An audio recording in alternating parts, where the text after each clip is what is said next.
Ladies and gentlemen, right here, your number one hit music station, Superstar Wednesday. I have the one and the only Moelogo is in the building. How are you doing, G? I'm good. I'm blessed. I'm blessed to be here, man. It's been a long time. Yeah, I like the fact that you said that it's been a long time. Yes, yes. You know, I always like to start the question, how are you? First of all, is how are you doing? Honestly, I feel blessed. I feel like I'm on the right path, man, and I had to take my time and understand what really matters. And then, because I feel like if you don't understand those things, you can't give people love or even yourself love. So I had to make sure that I understand myself, and you have to go back to go forward. So I had to do that and take my time, not rush anything. And you know, sometimes, talking about your journey, everybody talks about going back. And sometimes we speak from the surface sometimes. And then there's a bit of gatekeeping when there's sometimes you just don't want to express yourself as you should. Yeah. When I was going through my own stuff, you reached out to me. Yeah. And, we had a conversation. It's necessary that everybody understands what happened with you. How did you go back? What happened? Because, Moelogo, I always say this. I feel like I'm a loving person. I love people. If you're my friend, I show you you're my friend. And I had a little something where some people wanted to paint my character in a wrong way, and that was the first time I ever felt I knew what betrayal was. Yeah. Because it didn't make sense to me, and I couldn't get my head around it. And that's the first time I ever felt suicidal. I remember telling you this. I used to think people that I need to choose my words carefully.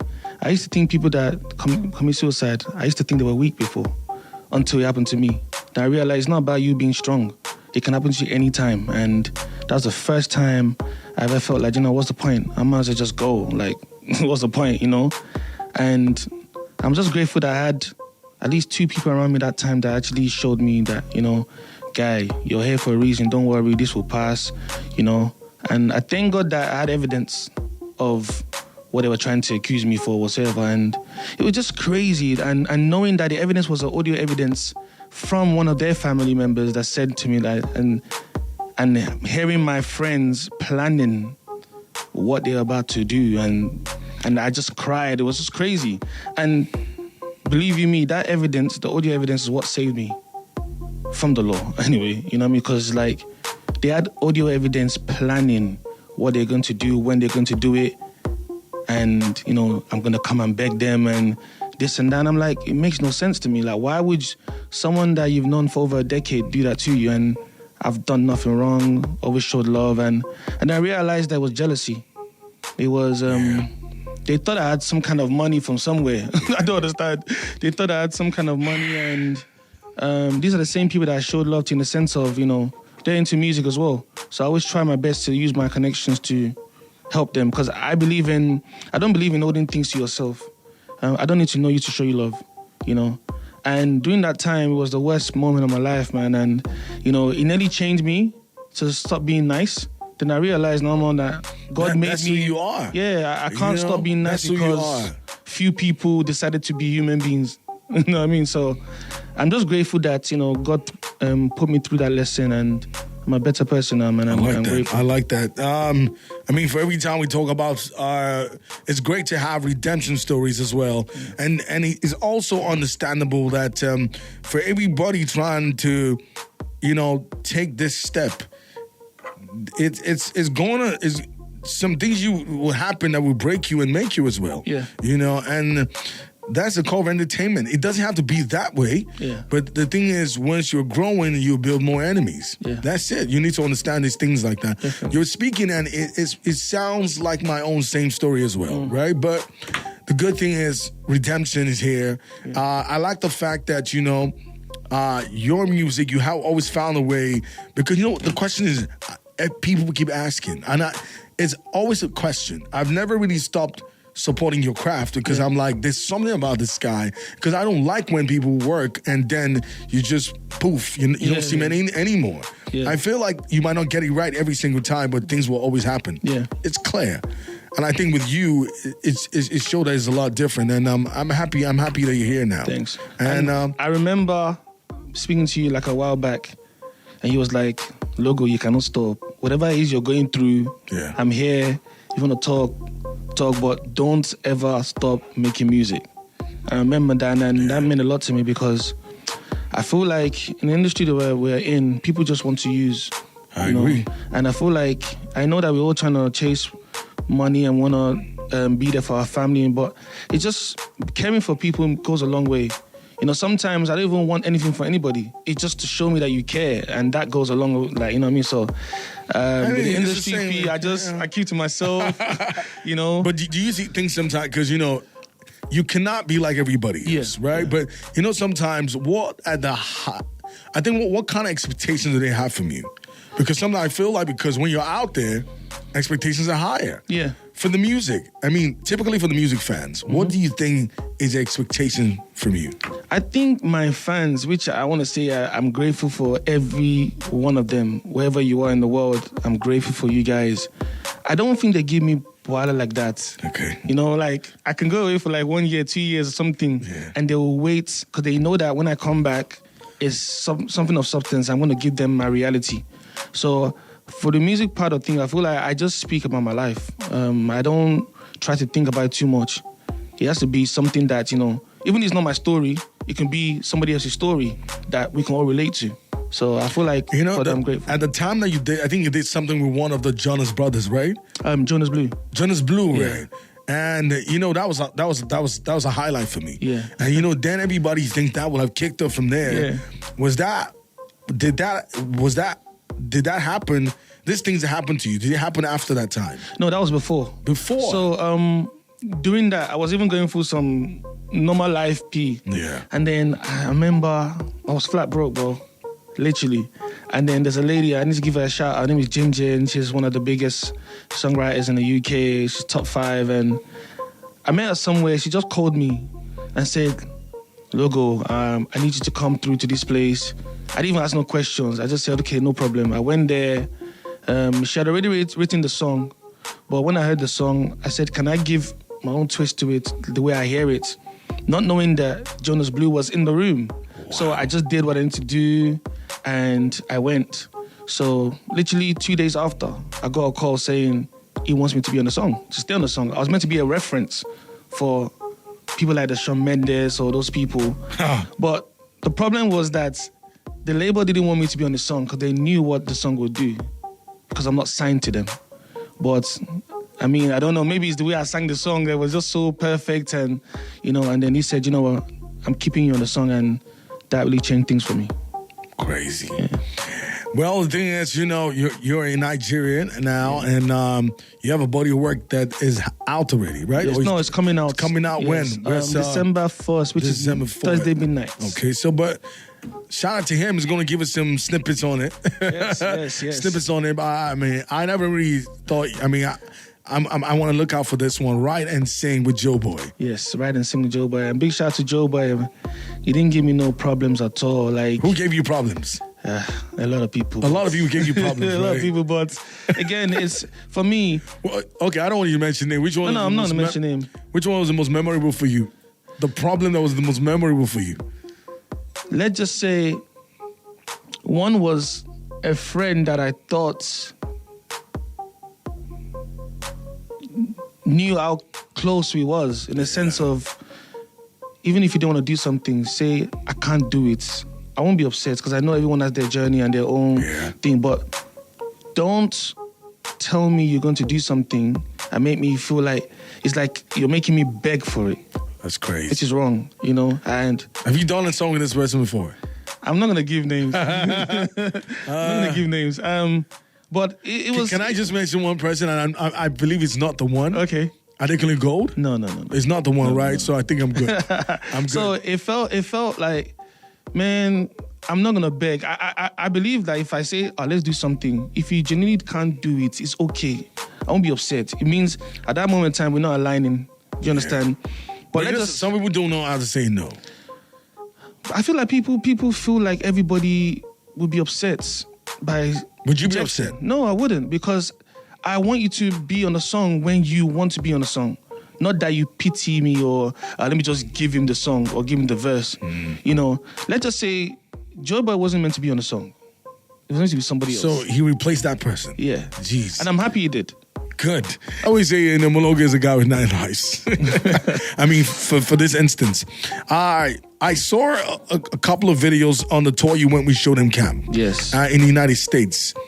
I could tell, like, when you were performing, I think it was a bit of, were you shocked, actually? Definitely, I was shocked. I'm very confident in my abilities and the way I make music. But because I've not been on tour and I've not really performed that much, so sometimes I always ask myself, are there people actually out there that listen to my music? So when I was on tour and I saw people singing word for word, it was amazing, man. Yeah. It's a great feeling. I think, Moelogo, you're very, I feel like you're quite underrated. You're dope. And it's almost like I need to shout to the world that, bro, this G. Yeah. So the thing is, I've heard comments. The comments about your music are so genuine. Yeah. You know, it's not like, oh, somebody who listens to music and just say, oh, that's a hot song. No. People have to speak about you, how you write, the songs you put out. I hear you on collaborations a lot of times and how you murdered it. So now the thing is, are you convinced now that, listen, what everybody's saying, I just need to keep this thing going? Definitely. I feel like I had to... You had doubts before? Yeah, I did. I had to fight myself and wear that bag that, I'm Moelogo. I need to understand that, and, thanks to my management, they helped me through it. And, sometimes when you are always in your thoughts, so, are you an overthinker? Sometimes, but I've stopped now. No anymore. I feel like because I have a more better knowledge of life. Yeah. So nothing really shocks me anymore. So I just take it as it is. I just control what I can control and leave the rest. Yeah. Were you married? Married? How? I mean, in my head, for that kind of thing to happen with you, it almost seems like something that you had with a partner or... Oh, yes. Oh, and I mean... was it a relationship? What do you mean? When I was going for... I mean, that thing that happened, it didn't come from a relationship? Or No, it didn't. Family? No, it didn't. It came from a friend? It came from a friend, yeah. Oh, wow. Yeah, it was crazy. Best friend or... I mean, to these people, I saw them as my best friends, But they always say things that you don't know how other people think of you because you don't know. I would never think in a million years that those people would do such. One of them, their father was like a father to me. So I realized there was jealousy of... And it was crazy because the dad actually told me everything. Like, the reason why my son did this to you is because he felt like I was taking his place in his life. I'm like, I can't take your dad. It makes no sense to me. But... And I feel like he also had a part to play, the father, which was, he always... Is an enabler. He always praises me in front of the child in the sense of like, this. I wish this was my son. Okay, almost like he makes that comparison. Yeah. Which is the bad thing that a lot of parents do. Which I realized that this was what prompted the person to... Yeah. But it still made no sense to me because how would you... It's not a good reason to do that. Yeah. You can call your dad out on it. Yeah. Or, speak to your friend about it. Yeah. Not to the point that... Because let me tell you what might have happened. You get caught in something of that sort. Mm-hmm. You go to jail for the rest of your life. Yeah. Now, that thing is... He now tells everyone, I told you, he wasn't better than I am. Mm-hmm. And then everything about you, about your legacy just stops. Yeah. Maybe sometimes you come back, but that whole time of your life is paused. Yeah. And then, because that would have been really bad, especially in the UK. That was the goal, was they wanted me to give it entertainment, get reply, and lose focus. Bro, they literally messaged everybody that is somebody in the industry and lied and said the FBI was looking for me. I'm like, for what? Bro, I went to the police station, I can't even count, more than 20 times. Wow. I said, I heard that you guys are looking for me, I'm here. And one thing that actually got me to the point that I lost it, because where I'm from the hood, and we deal with things in a different way. Yeah. So I tried my best not to go into that space because I was angry. I felt like I needed to prove a point. But I was also happy that I didn't do that because I had phone calls from people saying, yo, they know where they are, they can do this and that. But I felt like, what does that do for me if I prove that, I have bigger level than you. It makes no sense to me. So the turning point for me was, bro, they had a naked picture of me. I didn't know that they've been planning this thing from time. When was because we used to stay in the same place, like squatting together. Do you understand? So I think there was one fateful day. Everyone left the house, so I was showering, whatever. But I was wearing my clothes, so they came in. They took a picture. But since then, I said, "What are you doing? Delete." But I didn't know that they kept the picture since then. So then I sent it to somebody. The person now put it out. And the person that put it out, they even live in Nigeria. They had to apologize because they felt bad for... What's going on? Bro, that was the day that... I'm not going to say what I'm going to say on radio. I wanted to do something so bad and I could have done it. Because I felt it was just so crazy. But I thank God that I didn't. My mom literally, she was crying. Like... They even lied and said that I got stabbed, and they even lied to my mom. My mom was worried, whatsoever. So my mom told me not to do anything. And if you listen to the project, there's a song called 15th, and I literally spoke about everything that happened. And my mom telling me not to do anything. I don't need to prove a point, and I'm happy I didn't, because if I had done that, then I'll probably be in jail right now. So that's what they wanted. They wanted me to prove a point. This is deep, man. But I thank God I didn't. So the question is, you keep asking, why? I found out the reason why. Like, afterwards, they were apologizing to someone that is like a big brother to us. And they were like, they didn't mean to do it. I was just caught in a crossfire with our friendship group. And because I don't take sides. So they were having a little pass-out with somebody else. And they wanted me to be on their side. And I'm like, I don't... The music now, point of view, what exactly were you thinking when you made that body of work? So, the first song I made on this project was 15th. And that was the first time I also produced a song. Because I was sitting in my mom's living room. I was just crying. And that was the first time that I realized that dogs are the most amazing animals ever. My brother bought a dachshund. And I would literally sit down, I'll be talking to the dog. She's looking at me, but it felt like she understood me. So I was just talking, I was just like, that was like therapy for me. And then the thought came that I need to start this EP, but it has to start with me just bearing out. Pouring it out. Yeah. And then that happened, and I remember I sent to my manager, she was crying because she was with me during that moment. So the fact that I could paint it the way I did, and it felt so real. It was just amazing. I think I'm going to look out for that song, 15, right? It's for 15th. Yeah, crazy. Point of view. Yeah. Okay, but I want to drop something called What I Like. Yes. Was this a fun song? Yeah, it's a fun song. I wanted people to know that even though I went through the madness, I'm a bubbly guy. I want people to see that I love having fun too. I love love. And what I like is me just speaking about the type of woman that I love or that I like. I think we're on the same. Tonight you're gonna feel that too. Yes. As well, right? So let's talk about the body of work, point of view. I see that. Should I say this is one of your happiest work? Yes. Why? Why is that? Because I'm never gonna be in that space that I was before. Yeah. And I learned everything through this, body of work and creating it. So it's like I'm transitioning to a better place. Like everything about me now is just happy moments. I don't want wahala. I don't want stress from anybody. I'm just gonna focus on myself and then just continue doing me. That's good. That's good. Everybody talks about a favorite song, right? Aside your music, what's your favorite song right now? Aside your own music, what would you say is your favorite song right now that you listen to?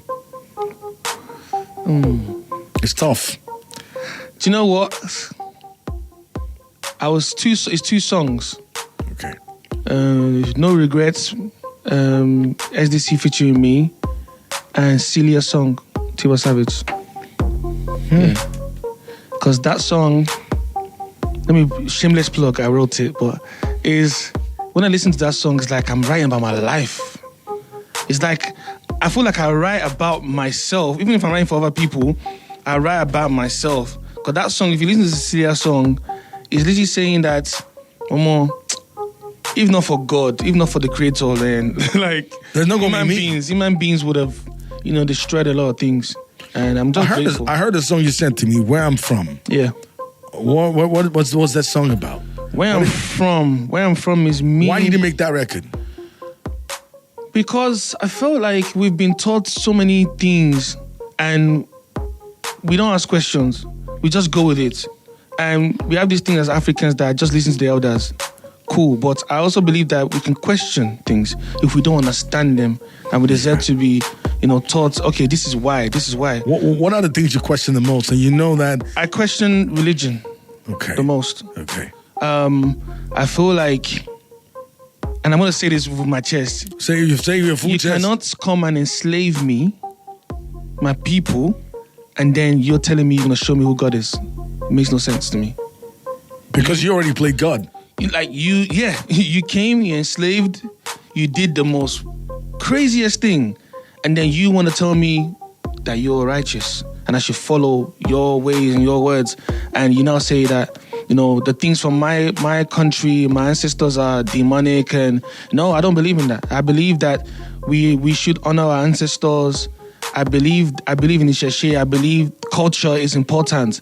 Yeah. Like I look at Chinese people, Mexicans, the way Indians, the way their culture is beautiful. I love culture. Even Brazilians. Brazilians. So I feel like I'm a Yoruba man, and that will never change. And I was caught up in that space where I was chasing the Western, Then I realized that no, I know where I'm from. I'm African. I'm a Yoruba man. I believe in Isheshe. Ifa is not. Do you believe in God? Do you believe in ultimate? I believe there's the creator. Yes, I believe there's God. I believe that we didn't just come from nowhere. There's a supernatural being that created heaven and earth and everything. Okay. But I also believe that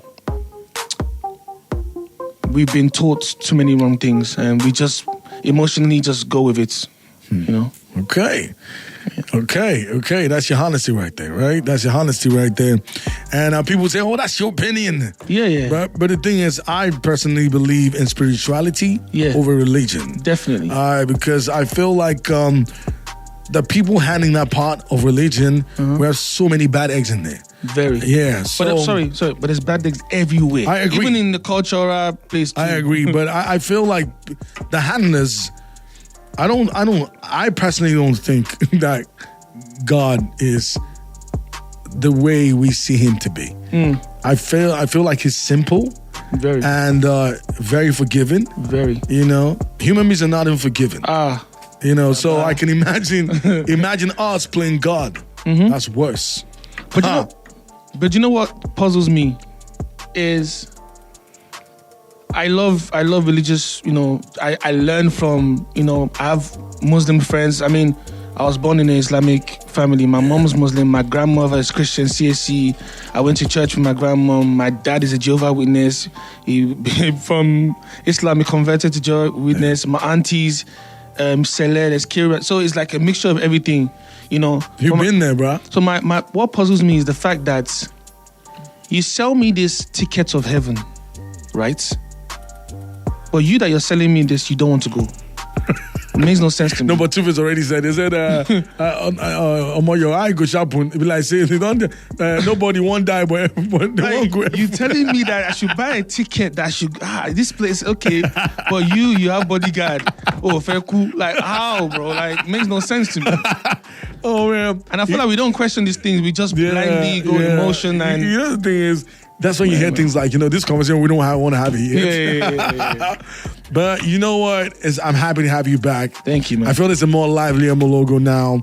I saw your tour in the United States. Beautiful. I think you need to do more of it. Big shout out to SDC, Wale, Ghost, Godwin, Tom. These people are my family. They showed me love when everything was like, I told Do2dtun off air, but I know Wale will hate me for this, but Wale made sure I was on tour. He paid for the ticket. He paid for everything. Like, it made me realize that, there are people that value you. I agree. So I'm grateful for that. And I could tell from it, because that's the thing. As you owning your work, it's also nice to see people who see value, because not everybody, I feel like sometimes because people don't understand what you're doing, or they don't understand it, they need to ask questions. They just judge it. They don't even understand. They just judge what they don't understand. And that's good. This next song explains everything. But you know what, guys? The EP drops when? December 1st. So Thursday midnight. Thursday midnight. The EP drops his point of view. Moelogo is back.